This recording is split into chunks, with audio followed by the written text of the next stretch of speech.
Across Brisbane, families are noticing something strange. The huntsman spiders that once clung to garage walls every summer have vanished. No webs in the corners, no silhouettes on the fly screens at night. For most Australians, this would be a relief, but entomologists say it isn't good news. Something has taken their place. Not a predator, not a disease, something quieter. Something that moved into the same cracks, the same dark corners, the same warm spaces behind the walls. At first, homeowners assumed pest control was finally working. Then reports started coming in from unrelated suburbs, hundreds of kilometers apart. Same pattern, same silence. Researchers who study urban ecosystems began comparing notes, and what they found didn't make sense at first. The spiders weren't dying from pesticides. They weren't dying from heat. They were leaving or being pushed out. And the thing replacing them was multiplying faster than anyone expected. Now scientists are asking a different question. If the spiders are gone, what does that mean for everything they used to keep in check?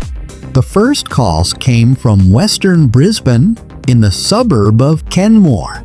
A retired carpenter named Graham Iverson noticed it first. For 30 years, he'd swept huntsman webs off his back veranda every October. This year, October came and went. Nothing. At first, he felt only relief. But by December, something else caught his eye. Thin, silvery threads stretched across his shed doorway, low to the ground. Not the loose, messy webs of a huntsman. Tight, deliberate, almost engineered. Graham didn't think much of it until his neighbor mentioned the same thing. Then another neighbor. Then a local wildlife officer started fielding calls from 3 different suburbs in the same week. Each report described the same pattern: spiders disappearing, something new appearing in their place. Some residents described tiny, fast-moving shapes darting along skirting boards at night.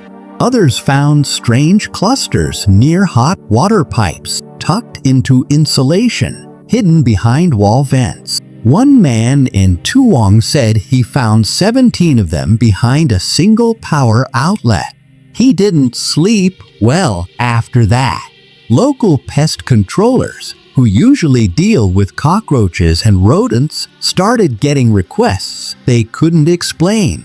Something's living in the walls, one caller said, but it's not what you think.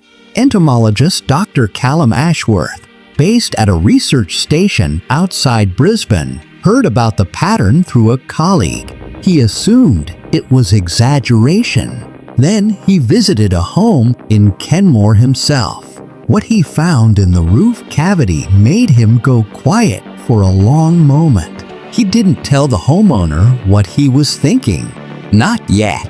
Because if his first instinct was right, this wasn't a pest problem. It was something spreading.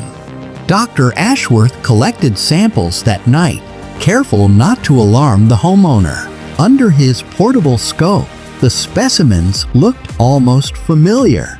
Almost. The body shape was wrong for a native species. The leg joints moved differently. He'd seen thousands of Australian arthropods in his career.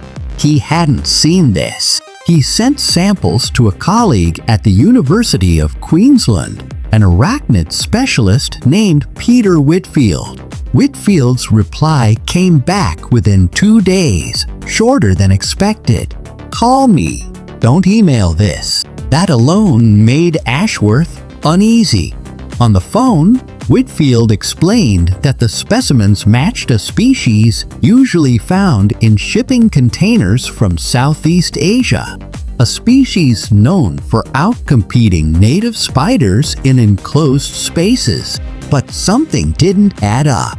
This species wasn't supposed to survive Australian winters, yet homes were showing infestations dating back at least 2 years. That meant it hadn't just arrived, it had adapted. Whitfield asked Ashworth to check something specific. Were the huntsman spiders dying or simply gone? Ashworth checked old pest control logs from the area. No mass die-offs, no unusual chemical use. The huntsman hadn't been killed. They'd left. Something had made them leave. And whatever it wasn't just replacing spiders. Local residents were now reporting fewer moths, fewer silverfish, fewer household insects overall. The ecosystem inside these homes was quietly resetting itself. Ashworth stood in his lab that night, staring at a specimen under glass. Then he noticed something moving, not in the sample, in the box behind it. Ashworth froze. A second specimen box, sealed the day before, now had a small gap along one edge. He checked the lid. Chewed, not cut. He hadn't expected them to escape a sealed container. That single detail changed how seriously he treated the case. He called Whitfield again, this time asking for a full field team. Within a week, 3 researchers were surveying homes across 6 suburbs. What they found surprised even the most experienced among them. The spread wasn't random. It followed a pattern moving outward from older houses with roof cavities connected to shared roof space, common in older Queenslander-style homes. That meant the species could travel between properties without ever touching the ground. Ranger Michael Doyle, brought in from the State Biosecurity Unit, inspected one roof cavity himself. He described it later as organized, which is not a word he expected to use about an insect infestation. Nests were positioned near warm pipework. Feeding sites were clustered near moisture sources. It behaved less like a random invader and more like a colonizer with a plan. Homeowners began reporting bites, mild but persistent, usually on ankles or wrists. None were dangerous, but the psychological toll was heavier than the physical one. One father in Indooroopilly kept his children out of the back room for 2 weeks straight. Then came the detail that worried the researchers most. Genetic testing showed the specimens carried traits not documented in any known population from Southeast Asia.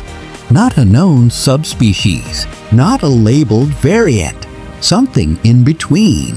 Whitfield stared at the results and said only one thing: this isn't an introduction. This is an evolution in progress. Whitfield's words sat with the team for days. An evolution in progress meant something had pushed this species to change quickly. And fast change like that usually has a cause. Ashworth went back through 2 years of weather and housing data, looking for anything unusual. He found it in an old council report, filed and forgotten. A shipment of used timber pallets, imported for a hardware supplier, had passed through a Brisbane depot 4 years earlier. Routine inspection had cleared it. But routine inspections only check for known threats. Ashworth traced the pallets to the timber's origin, a humid processing yard in Indonesia known for handling reclaimed shipping materials. It was a common route. Thousands of pallets passed through every year without incident. This one was different. Whitfield believed a small founding population had entered Brisbane hidden inside the timber. then spread slowly through hardware stores and construction sites before reaching residential roof spaces. Isolated, without their natural predators or competitors, they adapted to Australian conditions faster than expected. The mechanism became clear once researchers understood the pattern. Warm, insulated roof cavities in Queenslander homes created a stable microclimate, almost identical to the tropical conditions the species evolved in. That stability, combined with a steady food source of small household insects, let the population expand undisturbed for years before anyone noticed. The huntsman spiders, competing for the same prey and nesting space, were being outcompeted and displaced, not killed. It explained why die-offs were never recorded. It explained the sudden shift in household insect populations. But one detail still troubled Doyle more than any other. If this adaptation happened in roof cavities across Brisbane, what was happening in the thousands of homes no one had checked yet? The Biosecurity Unit expanded its survey to 40 homes across Greater Brisbane. 31 showed signs of the same species. Some infestations were small, just beginning. Others had clearly been established for years, hidden above ceilings families had never inspected.